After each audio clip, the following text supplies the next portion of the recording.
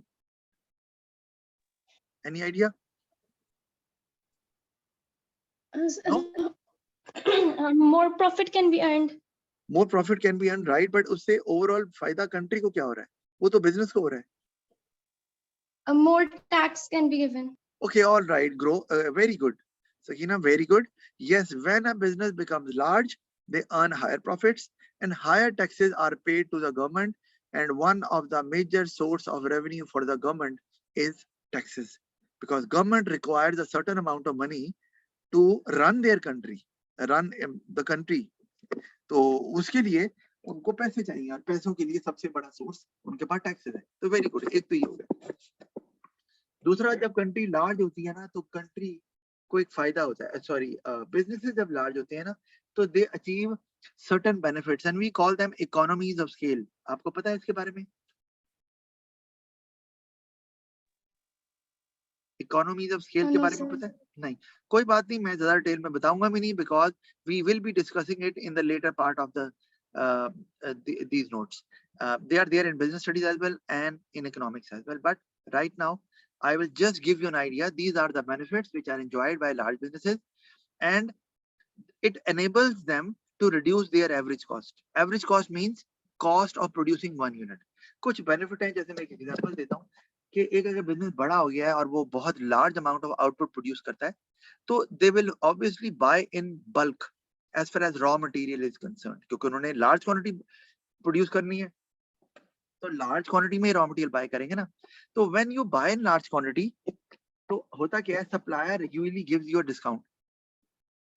तो क्यों? क्योंकि सप्लायर रिलीव्ड महसूस करेगा ना कि चलो मैंने इतने कस्टमर्स को डील करना था, 100 कस्टमर को, एक ही कस्टमर 100 बंदों के कस्टमर के बराबर चीजें ले गया.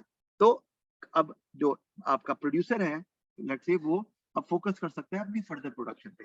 तो जब कोई बल्क में बाय करेगा, ऐसे ही होता है. आप कभी हफीज सेंटर चले जाओ मोबाइल लेने, उनसे को मैंने एक मोबाइल लेना है, तो वो आपको वही कीमत देंगे जो मार्केट की है.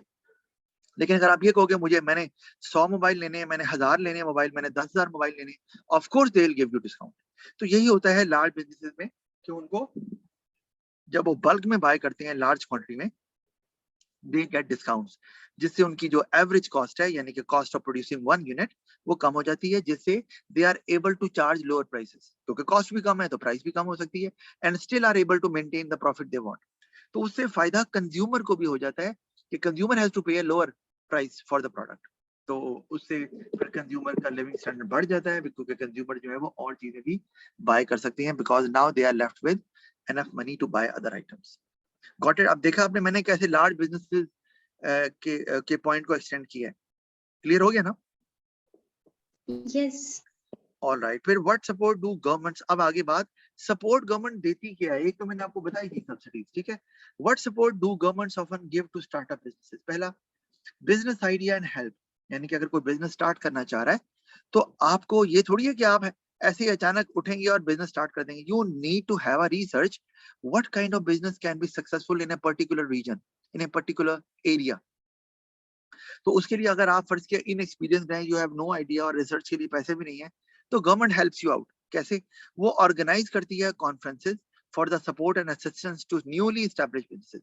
वो उनको बताती है कि कौन सा बिजनेस एस्टैब्लिश करेंगे तो फायदेमंद होगा, कहाँ चलेगा, और किस किस्म की सपोर्ट अगर आपको चाहिए, जैसे कि कोई एडवाइस चाहिए कि बिजनेस को किस तरह से आपने रन करना है, तो वो गवर्नमेंट कॉन्फ्रेंसेस ऑर्गेनाइज करके उन बिजनेसेस को या बिजनेस ओनर्स को देती है। एक तो ये फायदा, और and this is very important for newly established businesses और those people who are inexperienced as far as running of business is concern. फिर प्रेमिसेस, अब इंडस्ट्रियल जोन्स प्रोवाइड की जाती हैं गवर्नमेंट की तरफ से, जहां पर आपको बहुत लो कॉस्ट में बेसिक फैसिलिटी प्रोवाइड की जाती हैं। जैसे पाकिस्तान में सुंदर इंडस्ट्रियल एस्टेट है, फिर इसी तरह फैसलाबाद में फैसलाबाद इंडस्ट्रियल एस्टेट है।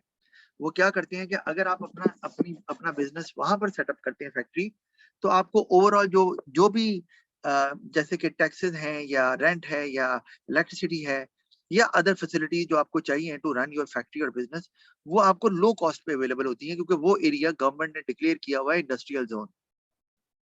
तो आपको एक ये फायदा हो जाता है। तो एक ये भी गवर्नमेंट काम करती है, प्रीमिसेस भी प्रोवाइड करती है एट लो कॉस्ट। अच्छा, फिर फाइनेंस आ गया। प्रेमिसेस आप समझते हो ना, बिल्डिंग, तो वो भी लो कॉस्ट पे, अगर रेंट है तो कम पे करना पड़ेगा। फाइनेंस ये हमने बताया था। अच्छा, loan at lower interest rates, government grants and subsidies. Finance में अब लोन भी आ जाता है। अब मैंने लोन यहाँ क्यों लिखा है, जैसे मैंने पहले कहा था लोन यूजली गवर्नमेंट नहीं देती, तो गवर्नमेंट वाकई लोन नहीं देती, लेकिन अगर गवर्नमेंट का कोई बैंक है, जैसे मैं आपको एग्जाम्पल देता हूँ, NBP, National Bank of Pakistan, it's a bank, it's a commercial bank, and it gives loan to the people as similar to other banks. जैसे दूसरे बैंक लोन देते हैं लोगों को, ये भी देते हैं, लेकिन चूंकि गवर्नमेंट का बैंक है तो हम कहेंगे गवर्नमेंट ही दे रही हुई ना, तो इसलिए ये कम इंटरेस्ट पे बिजनेसेस को लोन देती है, ताकि बिजनेसेस फ्लोरिश करें और ज्यादा लोग बिजनेसेस को सेटअप करें। और दूसरा ऑप्शन है ग्रांट्स एंड सब्सिडीज, जिसमें आपको कोई इंटरेस्ट नहीं पे करना एंड आपको कोई अमाउंट वापस नहीं करनी। तो दोनों में फर्क है, लोन तो वापस करना होता है ना विद इंटरेस्ट। फिर लेबर है तो गवर्नमेंट, अब लेबर का मतलब है कि आपको वो स्किल्स चाहिए जो कि आपके बिजनेस के लिए यूजफुल है। जैसे कि मशीन ऑपरेटर आपको चाहिए, आपको टेक्नीशियन चाहिए, आपको मैकेनिक चाहिए, फर्ज किया।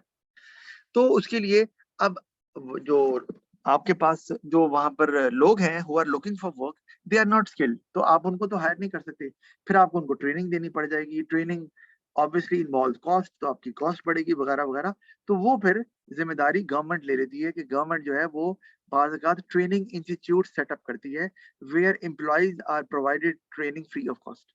तो उससे बिजनेसेस को large amount of workers available होते हैं which have the required skill which is needed in their business factory or whatever um, um, activity they are doing, business जो भी हो रहा है। तो ये एक फायदा उनको हो जाता है। अच्छा, फिर ये एक और हेल्प है। फिर रिसर्च, आपको बताया था कि रिसर्च जो है ना, it involve huge amount of cost and it's not that easy to conduct a research for every single business. Large businesses तो कर लेते हैं, तो उसके लिए गवर्नमेंट जो है ना वो यूनिवर्सिटीज को इनकरेज करती है to make research facilities available to businesses, क्योंकि जो बड़ी बड़ी यूनिवर्सिटीज हैं उनमें रिसर्च की लेटेस्ट फैसिलिटीज अवेलेबल होती हैं। जैसे अगर मैं बात करूं, नस्ट का नाम सुना है आपने? Yes. National university of science and technology. तो ये इसमें जदीद लैब मौजूद है फॉर साइंस।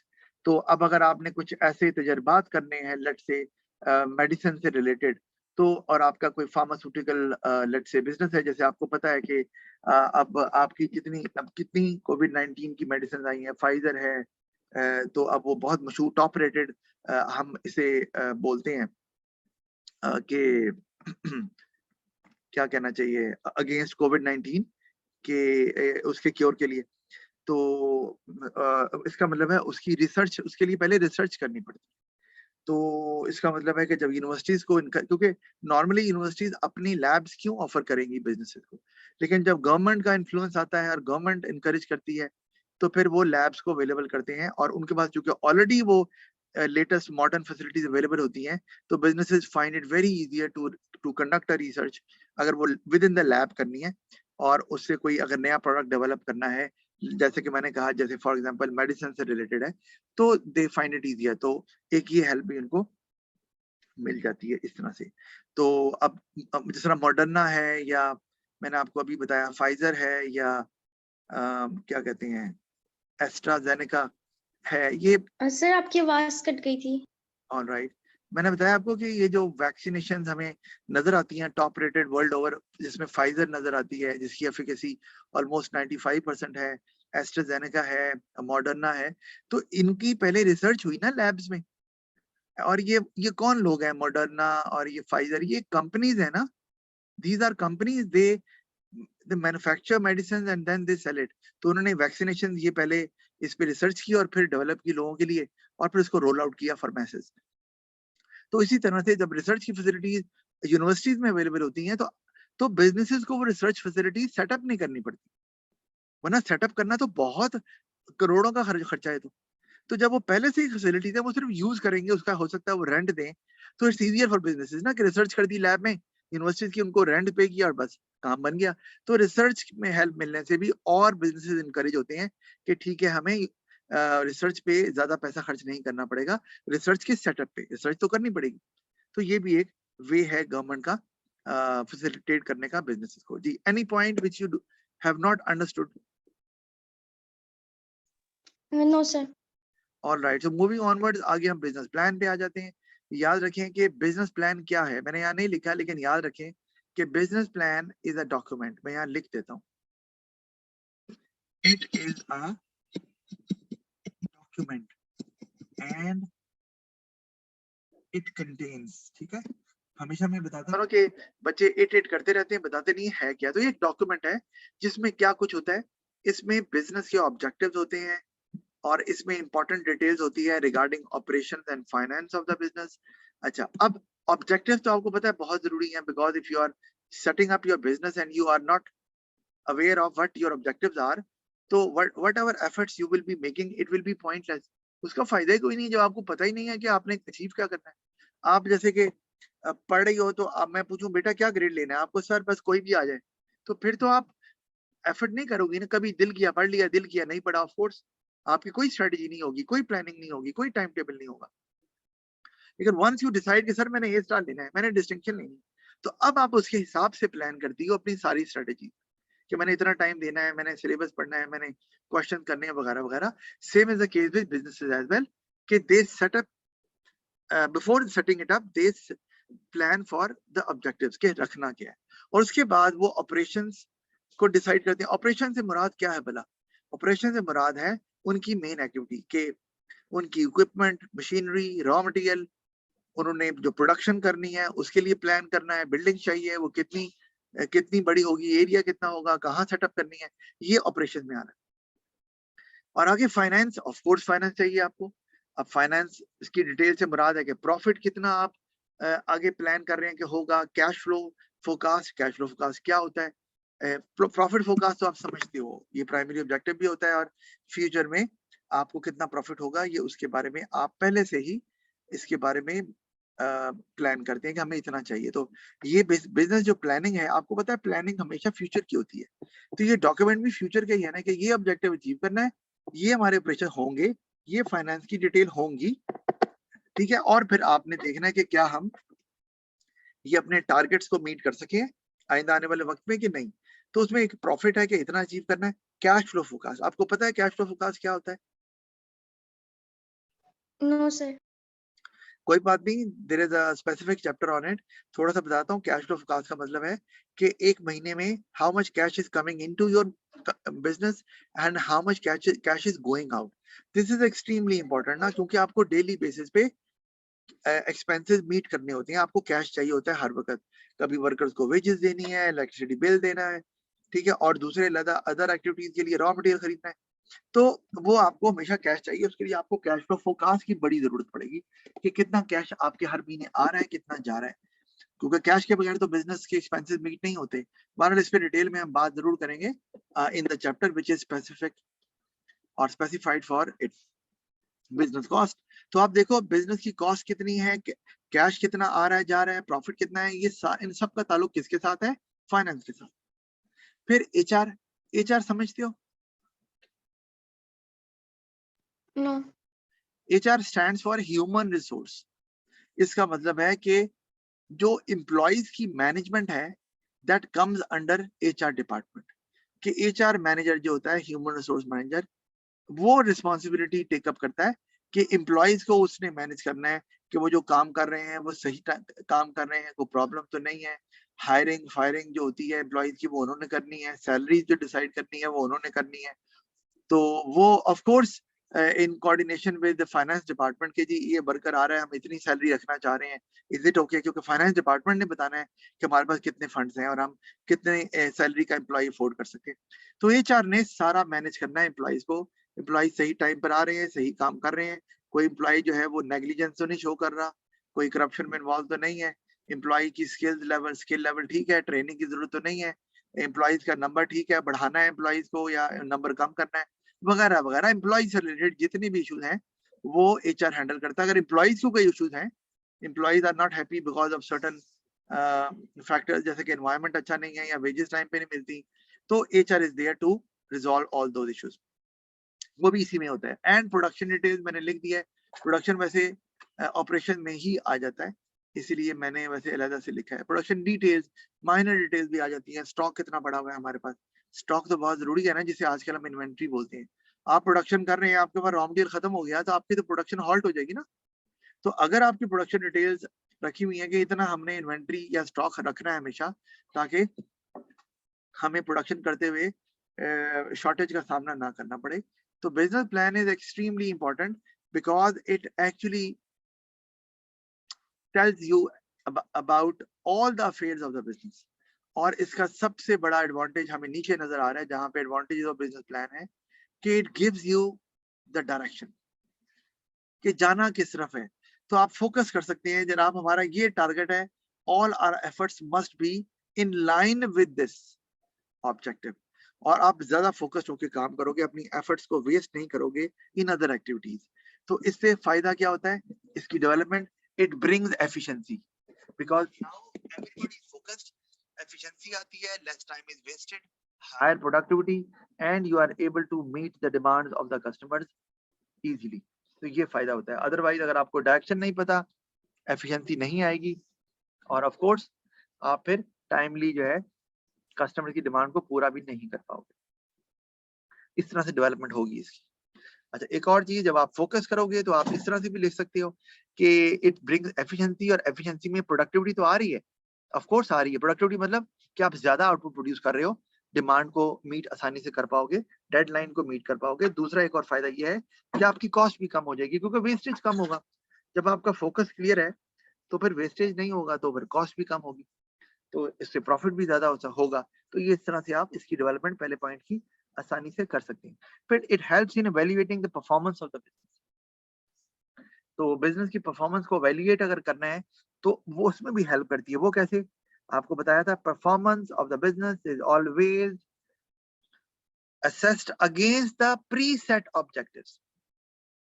यानी कि जो ऑब्जेक्टिव पहले सेट किए हुए थे उसी के अगेंस्ट परफॉर्मेंस आप एवेल्युएट करते हैं ना।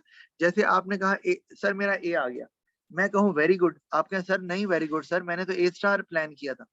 इसका मतलब है आप अपने ऑब्जेक्टिव को मीट नहीं कर पाई, इसलिए despite getting a which is a reasonable grade, आप कहोगी सर आई अंडर परफॉर्म्ड, ऐसे ही है ना। तो इसीलिए जब भी बिजनेस की परफॉर्मेंस को मेजर करना है कैसे जा रही है, तो ऑब्जेक्टिव जो बिजनेस प्लान में लिखे होते हैं आप उससे मैच करते हैं। तो इफ वो अचीव हो गए हैं, इसका मतलब है बिजनेस परफॉर्म वेल। नहीं हुए तो there was a problem, you have to find out the root cause and you have to resolve that issue as early as possible, और फिर दोबारा से ऑब्जेक्टिव सेट करने पड़ते हैं। तो ये बिजनेस की सक्सेस की निशानी भी होता है when business is able to achieve their target successfully. इसका मतलब है बिजनेस आगे से आगे जाएगा। तो वैल्यूएशन बहुत इंपॉर्टेंट है। अगर आप इमेजिन करो ऑब्जेक्टिव ही ना हो, तो फिर तो बिजनेस कुछ भी करता रहे, पता ही नहीं चलेगा कि बिजनेस अच्छा जा रहा है या बुरा। आप ग्रेड बी ले रही हो, सी ले रही हो, डी ले रही हो, ई ले रही हो, ठीक है, तो आप की परफॉर्मेंस को मैं कैसे जज करूंगा? मैं तो जज करूंगा जब आपने एक टारगेट रखा हो। तो आपका टारगेट क्या है भला, जरा बताओ मुझे। Sir, distinction. Distinction, very good, मैं भी ये सुनना चाह रहा था। तो लेकिन मैं अभी इस पे बात करूंगा जब हम आप इस काबिल हो जाओगी इंशाल्लाह ताला। अच्छा, तो आगे हम चलते हैं जी। आगे जी, it makes it easier to get loan from the bank. और ये क्या, ये बहुत इंपॉर्टेंट है, याद रखो। If as an entrepreneur you visit a bank to obtain a loan, तो सबसे पहली चीज जो बैंक मैनेजर मांगता है वो कहता है जी, show me your business plan, I need something in writing. आप अगर कोई आप कहते हैं जी मैं ये कर दूंगा, मैं वो कर दूंगा, वो कहेगा भी हवा में बातें ना करें, मुझे राइटिंग में दिखाएं, ब्लैक एंड व्हाइट में दिखाएं क्या है। वो जरूरी है, and it shows the seriousness of the owner, कि इसने वाकई अच्छे से प्लान किया है and he serious about it. तो वो फिर उसको एक तो ये बात इंप्रेशन पड़ता है, फिर वो उस प्लान को बाकायदा उसकी स्क्रूटनी करते हैं, देखते हैं कि whether it is gonna work और नॉट, और उसके बाद फिर वो लोन इशू कर देते हैं। तो दैट इज वेरी इंपॉर्टेंट। और आपको पता है कि लोन के बगैर तो बिजनेस का सरवाइव करना मुमकिन नहीं होता। एवरी बिजनेस, लार्जर और smaller, has to borrow money from the bank at some point of time. तो ये एक फायदा इसमें हो जाता है। और दूसरी बात, और हाँ इतना ही काफी है। वैसे कैश टू फोरकास्ट की मैं बात करने लगा था कि क्योंकि बिजनेस प्लान में आपके ऑब्जेक्टिव होते हैं, तो मैनेजर देख सकता है कि ये ऑब्जेक्टिव अचीवेबल हैं भी कि नहीं। उसमें आपका प्रॉफिट होता है, कैश फ्लो फोरकास्ट होती है, जिससे ये पता चलता है कि क्या इनके पास आने वाले वक्त में इतना कैश होगा, प्रॉफिट होगा, कि हमें हमारे लोन की जो इंस्टॉलमेंट्स हैं वो वापस कर सकें। इस तरह से वो एवेल्युएट करते हैं जो बैंक मैनेजर्स हैं बिफोर लेंडिंग मनी। अच्छा, आगे आ जाता है हमारे पास methods to measure the size of business. इसकी बात कर लेते हैं आप कि कौन कौन से मेथड्स हैं जो बिजनेस के साइज को मेजर करते हैं। सबसे पहले हमारे पास आ रहा है बाय नंबर ऑफ एम्प्लॉइज। अच्छा, यानी कि आसान लफ्जों में कि आप काउंट कर लें how many workers are working in your organization, count the number. If number is large, you will consider your business as a large business. If it is small, तो आप कहेंगे आपका बिजनेस स्मॉल है। मैं कह रहा हूँ अकॉर्डिंग टू दिस मेथड। लेकिन ये मेथड अच्छा नहीं है, क्योंकि it is quite possible that a large business might have fewer number of employees। जैसे मैंने यहाँ लिखा है कि अगर एक बिजनेस कैपिटल इंटेंसिव है, आपको पता है कैपिटल इंटेंसिव बिजनेस क्या होता है? Yes. क्या होता है? Sir, जहाँ पे मशीनरी ज्यादा यूज होती है। Very good, more of capital and less of labour. तो एक कैपिटल इंटेंसिव जो बिजनेस है वो शायद huge amount of output produce कर रहा होगा और सेल भी कर रहा होगा, लेकिन उसके वर्कर्स बहुत कम है, क्योंकि मशीन से वो ज्यादा काम ले रहे हैं। तो according to this method that business will be considered what?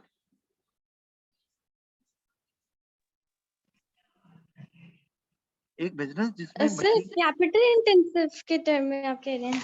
हाँ जी, एक बिजनेस जो कैपिटल इंटेंसिव है वो large amount of output produce कर रहा है, सेल भी ज्यादा कर रहा है, प्रॉफिट हो रहा है उसे, तो लेकिन उसमें वर्कर्स कम है। तो अकॉर्डिंग टू दिस मेथड, ये जो बाय नंबर ऑफ एम्प्लॉइज है, ये जो इस तरह का बिजनेस है capital intensive, that will be considered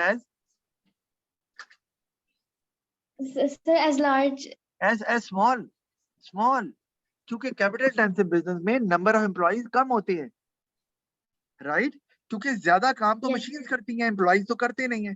तो जब हम इस मेथड से मेजर करेंगे, तो एक अच्छा खासा लार्ज बिजनेस जो इतनी ज्यादा आउटपुट बना रहा है with the help of machines, equipment, technology, वो छोटा कंसिडर किया जाएगा। क्यों? जस्ट बिकॉज जी इसमें एम्प्लॉइज थोड़े हैं। तो ये मैंने आपको इसका फ्लॉ बताया कि इस मेथड का एक ये ड्रॉबैक है। Got it? Yes. और इसी तरह by value of output and sales, कि आप इस मेथड के मुताबिक एक business will be considered as large अगर उसकी सेल्स जो और आउटपुट की वैल्यू है वो बहुत ज्यादा है। यानी कि एक बिजनेस है, वो कहते हैं कि हम तो 10 अरब की आउटपुट प्रोड्यूस करते हैं और सेल करते हैं, 10 अरब की आउटपुट सेल करते हैं या प्रोड्यूस करते हैं, ऐसे करके है, ठीक है।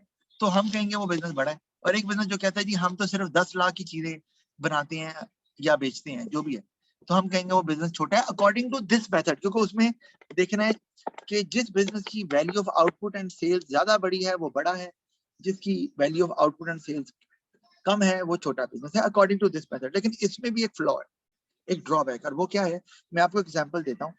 आपने लैम्बोर्गिनी का नाम सुना है? Yes. फेरारी का नाम सुना है? Yes. ये क्या चीजें हैं?